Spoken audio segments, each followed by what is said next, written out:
إلا البلاء نحمده ونصلي ونسلم على رسوله الكريم أما بعد فأعوذ بالله من الشيطان الرجيم بسم الله الرحمن الرحيم ألا إن أولياء الله لا خوف عليهم ولا هم يحزنون صدق اللہ العظیم۔ آج میں جس موضوع کو لے کر آپ کے سامنے بولنے کی ہمت کر رہا ہوں وہ ہے شان اولیاء انداز بیاں۔ اگرچہ بہت شوق نہیں شاید کہ تیرے دل میں اتر جائے میری بات۔ قرآن کریم کی جس آیت کی تلاوت میں نے آپ کے سامنے کی ہے اس میں رب تعالیٰ اپنے مقرب بندوں کی شان بیان کرتے ہوئے فرماتا ہے کہ اے لوگوں خبردار، جو لوگ میں مقرب ہے، جو لوگ میں قریبی ہے، جن لوگوں کو میں خود حاصل ہے، جو لوگ میں دوست ہیں، جو لوگ میرے ولی ہیں، ان پہ نہیں تو کسی چیز کا غم اور نہیں کسی چیز کا خوف۔ یعنی اولیاء کرام کی جماعت وہ مقدس جماعت ہے کہ جن کے دلوں میں خوف خدا اتنا الگ بس گیا ہے کہ اب انہیں اپنے رب کے سوا کسی چیز کا خوف و غم ہو بھی کیسے سکتا ہے۔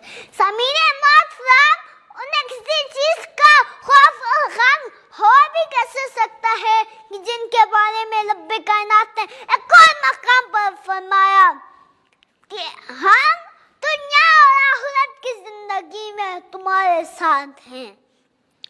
ہم دنیا اور آخرت کی زندگی میں تمہارے ساتھ ہیں، ہم تمہارے ساتھ ہیں۔ تھوڑا سوچئے،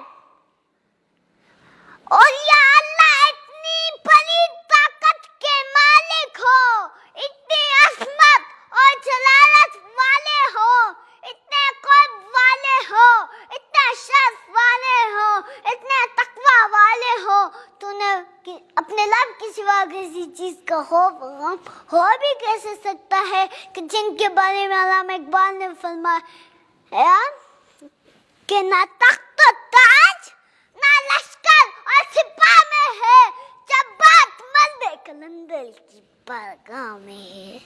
جس سلسلے کے بزرگوں سے ہمارا تعلق، ان کی تو بات ہی کچھ اور ہے۔ خواجہ باقی باللہ سے کسی مرید نے پوچھا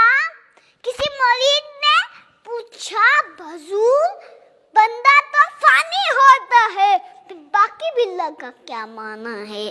تو آپ نے فرمایا یہ سوال اس سے پوچھ لینا جو میرا جنازہ پڑھانے آئے گا۔ تو جب آپ کا وصال ہوا تو ایک نقاب پوش آگے بڑھا، اس نے جنازہ پڑھایا۔ جب وہ جنازہ پڑھا کے جانے لگا تو مرید بھی صف میں کھڑا تھا۔ اس نے بھاگ کر جا کر دامن پکڑا اور عرض کی حضور چاہتے چاہتے یہ بتاتے چاہیں کہ فنا کیا ہے بقا کیا ہے۔ جب اس نقاب پوش نے اپنا نقاب پلٹا تو دیکھا حضور خواجہ باقی باللہ خود تھے۔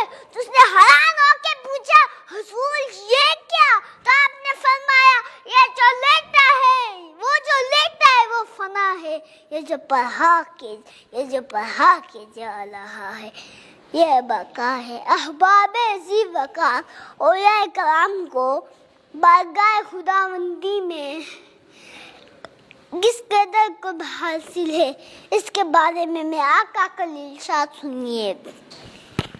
آقا فرماتے ہیں کہ رب تعالیٰ فرماتا ہے جب کوئی شخص کثرت نوافل سے میرا قرب حاصل کر لیتا ہے تو میں اس کے کان بن جاتا ہوں جس سے وہ سنتا ہے، میں اس کی آنکھیں بن جاتا ہوں جس سے وہ دیکھتا ہے، میں اس کے ہاتھ بن جاتا ہوں جس سے وہ پکڑتا ہے۔ جب میں مقلب بندہ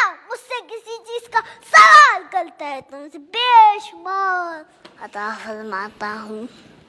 تو ذرا سوچئے اللہ کے مقلب بندوں کو اپنے رب سے اتنی قربت حاصل ہو جاتی ہے کہ کان اس کے ہوتے ہیں، سماعت خدا کی ہوتی ہے، بس آنکھیں اس کی ہوتی ہیں، بصارت خدا کی ہوتی ہے، ہاتھ اس کے ہوتے ہیں، طاقت خدا کی ہوتی ہے.